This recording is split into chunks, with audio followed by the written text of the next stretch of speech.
Thank you for joining me today on Connecticut Valley Views. My guests are from the Hartford Foundation for Public Giving, and they are Alyssa Gordon, and she is the Vice President of Community Impact, and Jay Williams, who is the President of the Hartford Foundation for Public Giving. It's a pleasure to have you both on. Thank you for having us. We're going to have a very enlightening conversation, I think. Alyssa and Jay, give me some background on your career, how you came to join the foundation. People will be interested in that. Sure. I go first. So my background is a combination of both corporate philanthropy was in the earliest part of my career, working for actually an insurance company's foundation that was focused on HIV and AIDS grant making. And then I moved to work in a nonprofit, and from there I worked for the Chief Justice in New York State doing public policy. Oh, that's interesting. Oh. And court improvement work and programming related to young people involved in the child welfare and juvenile justice system. Moved to Connecticut and spent several years at the Connecticut State Office of the Child Advocate, continuing work around supporting young people who are involved in state-supported services, child welfare, juvenile justice again, and then had an opportunity to come join the foundation. So how long have you been with it? I've been with the foundation a bit over 6 years. Wow, and you're very broad base, so you've got a lot of experience to draw on. Jay? I've been with the foundation for almost 4 years. Prior to coming to the foundation, I was in Washington, D.C. for six years. I served 6 years in the Obama administration. I served for 3 years as the Assistant Secretary of Commerce for Economic Development, where I headed up the Economic Development Administration. I served for a couple of years as the Auto Recovery Czar during the restructuring of GM and Chrysler. And I spent 1 year in the White House doing intergovernmental affairs. Prior to my service in Washington, D.C., I was from Youngstown, Ohio. Okay. I was in my second term as mayor of Youngstown, Ohio, before I resigned to join the administration. And the early part of my career, prior to working in community development, before running for mayor, I was in banking. So I started off my career in banking. So that's the financial background. The financial background, from teller to vice president of mortgage lending. So it's given me a diverse corporate background before I went into public service. And what was the move to Connecticut, the impetus, the offer? The offer to work here at the foundation. So when the administration ended, my wife and I and our son were contemplating. We thought about going back to Ohio. I thought about running for office again back in Ohio. But the board of directors was going through a CEO search, and the executive recruiter reached out to me, and we had a conversation. And after a series of interviews, I was fortunate to be offered the position here, and thought it was just a perfect place to bring my experiences of being an elected official, having served in the administration, and then even so you had some political background. Absolutely. So you two are a great combination. We're a great fit. Yeah, we've worked together very well. Yeah, that's wonderful. Well, I think it's very important that people know that you're vested in the area, and that's why I ask you and what brought you here and how it works, because if you're not vested in it, people can't trust you. All right. Jay, if you could explain the vision and the mission, the overall, and that encompasses a lot of things, strategic focus and structure and so forth. Give us a general sense of how this place operates. Absolutely. Well, the Hartford Foundation is a community foundation, which is different than a corporate foundation or a private family foundation. We are geographically based. We are coming up on our 100th year anniversary. We were founded in 1925 with an investment that was probably between $9,000 and $11,000 it's amazing, over those 96 years. That investment and other investments have grown to over a $1 billion endowment. So it's really given us a position through the generosity of our donors to be well positioned to work in this community. We serve 29 towns in the greater Hartford region, and I can tell you that we have evolved tremendously over those almost 100 years. And our mission, which is putting philanthropy into action, creating lasting solutions that result in vibrant communities across the greater Hartford region, is where we're centered, but our strategic focus has really sharpened over the last 3 or 4 years. And I can tell you that when I started, the board was interested in the foundation evolving to lean into its work in more impactful ways, to be more relevant as it related to our relationship with the community. So it has been a journey, and most particularly over the past 18 months, and really with Alyssa's leadership, we have engaged in a series of learnings with data, conversations with stakeholders that have taken our mission, which remains our bedrock, but really a strategic focus on dismantling structural racism and increasing social and economic mobility through grant making, capacity building, through public policy, through our convening, and it's really set us in a position to focus on some key outcome areas that Alyssa could talk about, but it's really been quite a journey over the past 18 months. Well, yeah, and that's all a pretty heavy lift. 29 towns out of 169 in Connecticut, but still you're focusing where you need to be. Right. Obviously, that's been identified. Now, we have the COVID-19 thing that's occurred, and a lot of people are working remotely, but under normal circumstances, how many people are involved in the foundation, working for it? Do you have any, I guess, volunteers? Is there such a thing as a volunteer? We do have volunteers. So Okay. Staff-wise, we're at just under 60. We recently hired about 5 or 6 employees, which was a wonderful addition because we were understaffed as we went through COVID, but the staff that we had just did an exceptional job. So we're excited about the 5 or 6 folks who have joined the Hartford Foundation family. So 60 people. There are numerous volunteers, and when I say volunteers, And more what so, kinds of volunteer work do they do? so they're less about volunteering per se with the foundation, but more so volunteers out in the community with the Okay. nonprofits that we work with. We do have donors who are on different advisory committees. So Okay. they volunteer their time on some of our advisory committees, see. whether it's the investment committee, whether it's our impact investing committee, our donor advised fund committees, Latino Endowment Fund. So they are volunteers in the sense they're not paid, but they're also donors. So it really gives us an opportunity to interact and engage with the community in ways that are meaningful, that help keep us, when I say keep us honest, keep us connected. Yes. Through the diversity of experiences and perspectives that are a part of this community. Yeah. So if you were to describe departments, I mean, you've got a legal department, I assume, and so forth, so human resources. I mean, tell us what comprises that. Either one of you, please respond. Yeah. We actually don't have a legal department. Okay, We have okay. many reformed lawyers All right. on staff, but not a legal Okay. department. All right. We have our community impact department, which is the staff that's working on together in partnership, because as Jay mentioned, nothing we do is Okay. alone. Okay. Everything is dependent on partnerships, Okay. whether it's partnership with nonprofits, partnership, listening and learning from residents, community leaders, policymakers, other community foundations in the state and nationally.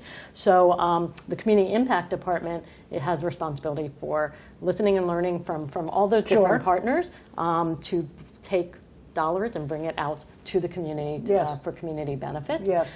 We have our development team that is kind of the other side of that coin, which Okay. is working in partnership with donors and others to bring dollars in that then go out to benefit the community. Right. We have our finance and administration department that makes everything run behind the scenes, and we have our communications and marketing department that shares all the stories and all the information about what we're doing and learning. So taking that information and somewhat coming back to Jay or either one of you, where is the greatest revenue coming from? Is it major donations, any other foundations that donate to your foundation? And then the concentration of where those dollars mostly go, let's say during an average year. Are they going to feed people or whatever the motive may So be? the dollars coming in, Yes. and Alyssa is overseeing the grant making. The dollars come in from 2 primary sources. Our donors, Yes. and we receive between 12 and $14 million in donations each year from donors. Okay. And then the other primary source of revenue is the revenue generated by the endowment. When I talked about Yes. the $1 billion of the Yes. endowment, Yes. that generates roughly $50 million plus or minus for us to do operations and the grant making. So that's the money coming in from those 2 primary sources. And then the money going out, which is a part of what Alyssa oversees, and in addition to other things. Yes. We put out between $40 and $50 million in grants each year through, again, the dollars that we get in from our donors and the dollars that are Yes. generated from the Yes. endowment. So those grants, where are they concentrated? I guess that's why, what are the projects that seem to be the most needy? Sure. So one of the things that Jay mentioned when we established our strategic framework and, Yes. and thought about the priorities, recognizing that as a community foundation, we need to serve the broad range of communities and needs in the community. We really took a look at all the information that we had available to us, whether it was pure data and Yes. research Yes. and conversations Yes. with a broad range of community stakeholders to understand where the greatest needs were. And one of the things that we absolutely heard over and over again and learned from the data is the great disparity in opportunity, depending Okay. on Job your race, opportunity. any kind of opportunity Okay. in terms of living in a Housing. safe, Okay. affordable, high quality housing and neighborhood. Okay. Opportunities to be on a path from early childhood all the way through post-secondary opportunity to achieve a sustainable living wage, to having opportunity to access to parks and arts and culture was different depending on where you lived, what your zip code was, your race and ethnicity, the amount of your income, and certainly particularly around your race and ethnicity was a significant factor in how available some of the opportunities or how many barriers may be there. And so we really took a look across a range of needs from basic human needs, starting just there, to arts and culture and opportunities to engage civically, and said, where can our dollars make the most difference to address those disparities, to maybe dismantle or break down, in partnership with others, some of those barriers to opportunity. Okay, so let me ask you a little bit more about that. Do you have, I guess, number one, of measurement? Because we are doing this interview because we want the public to know more about it, and you may find some more donors. I mean, they need to know that there's an investment here. How do you measure the improvement you've made? Because particularly during the COVID-19 thing, that must have just put twice as much weight on your shoulders, and to respond to that, because that's an entirely different variable than the normal everyday things. So how do you measure it? Do you actually you monitor it as you go along? This was our motive, this was our plan, and we found that we've gotten this much success in a certain amount of time. Yep. So absolutely. I mean, we have grown over the last couple of years. We've grown a research and evaluation staff and component to our work, and really have been engaging in even deeper conversation with our nonprofit partners who are out there actually doing the work. Yes, yeah. To talk with them about what are the things that can help us understand our contributions with our dollars. Yes. To certain outcomes that we may be looking for. So, for example, how might we understand what the steps are to ensuring that somebody has a particular population of people in a neighborhood have greater access to food security? Okay. So what are the things we need to know? And learning from the nonprofits, what is the information that they can gather? Yes. And helping to provide other resources to make sure they have the technology, the staffing capacity to be able to collect that data, analyze that data, learn that from that data, and share it with us, so we can understand best practices and be informed for the next round of grants we're making. So each kind of grant and each kind of category of grants, whether it's basic human needs, whether it's looking at high quality affordable housing supports, have a different set of metrics or outcome measures that we might be looking at over time, but it's developed together with the nonprofits. Okay, and how would it work if someone comes to you and say, we'd like a grant? This is what we've been doing. We were hoping to accomplish this. We don't have enough money. The donors have not been contributing. What's the process that happens? They come to you, they contact you, and they go, hi, this is what we do. Can you help us out? What's the process for that? So there's a few ways to connect with the foundation. So with our strategic priorities framework, we have 5 what we're calling outcome areas that seeking to contribute to. One is around high opportunity neighborhoods, and that really is focused on increased investment in Hartford neighborhoods, but also increased investment to ensure affordable, high quality housing in the region. Yes. Secondly, we have our employment opportunities outcome area, which is very much focused on that pathway. Yes. From, even early childhood, but certainly middle school forward. Sure. To have folks on a path towards sustainable wage employment. We have our arts and culture, which is particularly focused on looking at increasing opportunities for artists of color in the region. We have our civic and resident engagement, which I think mainly has been focused on our get out the vote. Accessibility and census count, but also includes residents being civically educated. Yes. And we have our basic human needs area, which is everything from diversion and prevention, Yes. from homelessness, food security, internet, equitable internet access. So one way of connecting with the foundation is we either put out requests for proposals from each one of those areas, Sure. and that's on our website, right? An RFP or a letter of interest request, and that's on our website. We post that on our website. We actually now have a mechanism that somebody can sign up and get notifications whenever there's a new RFP that goes out or a new opportunity that goes out. Right. So that's one way. Through one of one or more of those outcome areas, we may seek. We also may sometimes, because we've been around for a really long time, we may invite a group of nonprofits or residents to come talk to us about a project. Sure. We've in the past, And they could have a lot of common denominators. absolutely, Yeah. absolutely. Okay. So that's kind of one way through this RFP or Right, invitation. Two ways: RFP or an invitation process connected to our outcome areas, or more broadly to if there's activities to look at addressing structural racism. Sure. Then in the past year, we just opened up, for example, 2 new opportunities that folks can connect. One is called our Access Grant opportunity, and that's also on our website.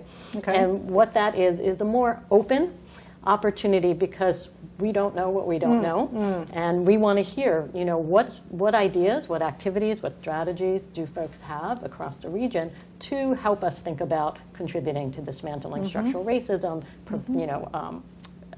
creating more equitable opportunity. So with that Access Grant, there's a pretty easy application, and this year, with the first year, we're opening it up, and there will be kind of 2 rounds. It will be a rolling open application, but we'll make decisions and grants over twice this year. So that's open currently. That's another opportunity. And the other opportunity we opened up also through our website is where you can find more information, but for the faith-based community. Okay. And so we recognize more than ever, I think, after this past number of months, after the past year of COVID, how critical the faith-based communities and organizations have been in providing, being kind of the trusted providers of basic human needs and organizing and resiliency for neighborhoods and communities. And so we developed a special grant opportunity for faith-based organizations to come in and talk to us about what they're doing related to basic human needs, bringing residents together. And so that's a current open opportunity. Okay, so if you were to choose what you see as the greatest, and we're talking about the Hartford Capital Region, and you serve 29 towns, would you say that education is the biggest part of the pie? Would you say the basic human needs is the biggest part? Now, I know that it can change and fluctuate, particularly during COVID-19. Where do you see that you can get, I guess, and it's a financial question too, where you can get the biggest bang for the buck, as it were, or make the most headway?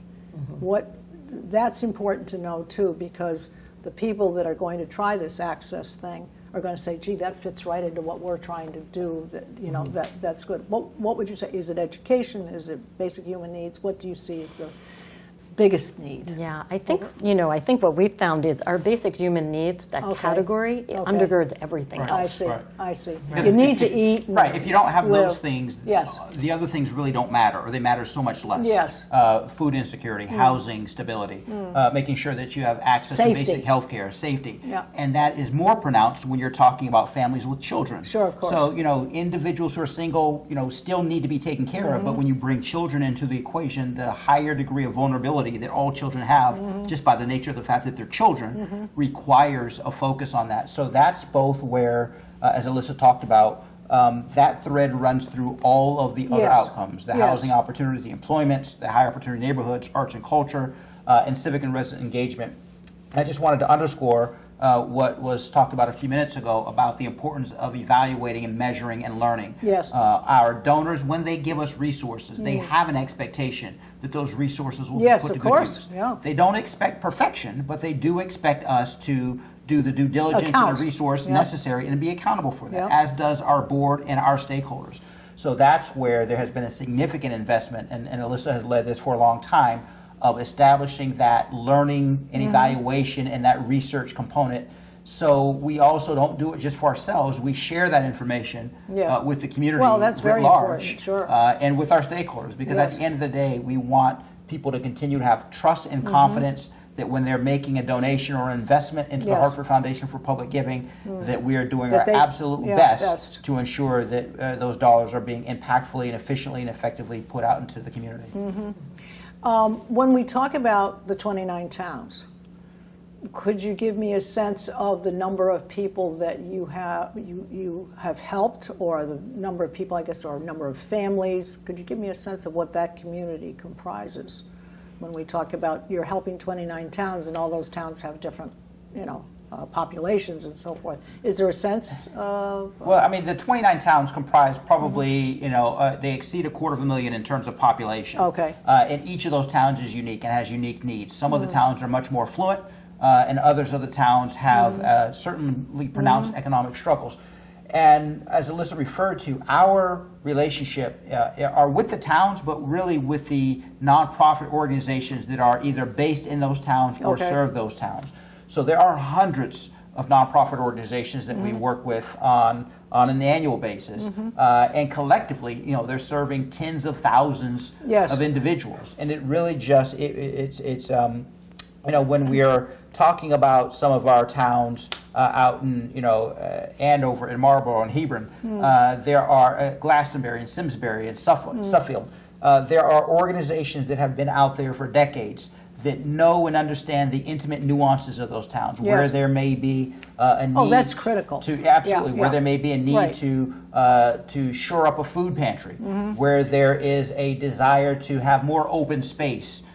So that's where our relationship with those organizations based and rooted in serving those communities is so important, because we don't pretend to sit here in our offices and know exactly what's best. No, you got to talk to the salesman on the street to know what you should be doing. Right, but we also have made it a point to ensure that we're not just cocooned in our offices. Yeah, of course. That the staff, all of us, are out in those communities because we live there, but also more importantly because we are serving them. So I think that's where the numbers of individuals or families or organizations that are served are one component of how we evaluate. But I think equally, if not more important, is have we moved the needle? Has hunger been reduced in a certain segment? Has educational attainment been improved? Have access to resources for small businesses been made more available as a result of our relationship and the partnerships that we have out there? Our time's going by quickly, but I want to make sure we get a couple of things. Just very, very briefly,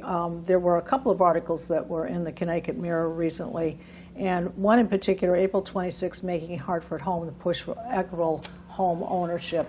That's give us just a quick thing, because then we've got a couple of really important questions. Sure.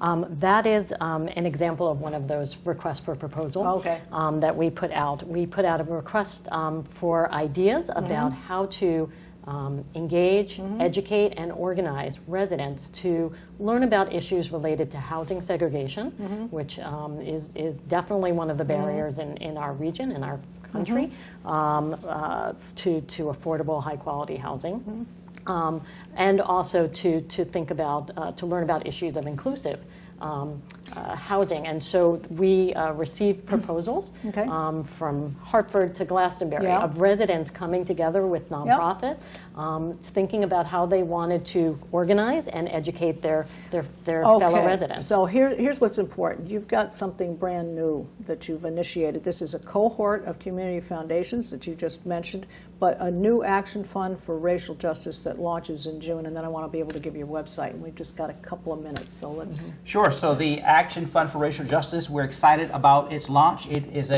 another opportunity for donors to be generous in terms of those outcomes and how we can move the needle. We both hope it serves as a source of inspiration, but we're also inspired by our donors. So that is a fund that is really, I think, another arrow in our quiver with respect to moving the needle on that dismantling of structural racism and the increasing of social and economic mobility, specifically in those communities of color where we've seen those disparities and inequities so detrimentally plaguing. So what do you see as that key to unlock that? How does that message, how do you pose that message to create that, so that you don't have the disparity there anymore? How do you, who do you talk to, and how do you do it? We are better off as a society, we are better off as communities if there is greater equity and opportunity. Okay. There is a I case agree. to I be agree made, with that, right? for That sure. if you have greater equity and opportunity in Hartford, then that improves Glastonbury, and Simsbury, and Hebron, and Marlborough, and Andover. There is no argument that somehow improving those that have not had access, that have not had opportunity, that have not had a chance to exercise their own aspirations because of the structures of this country is going to be a detriment to those who have benefited. So. Well, you've got a part of our lot mission. of things that are just wonderful, certainly very constructive. I think that our viewers are going to be thrilled to hear about it, and I want to be able to provide them with your website so that they can access all of those segments that you talked about. It's hfpg.org, and you can connect with them also on Facebook and Twitter, and the main phone number is 860-548-1888. So I do want to thank you very much for being with Connecticut Valley Views today, and to our viewers, thank you for joining us, and you can see all of our programs on ConnecticutValleyViews.com or check your local PA TV stations. So thank you again. Thank you. Absolutely. Great to be here.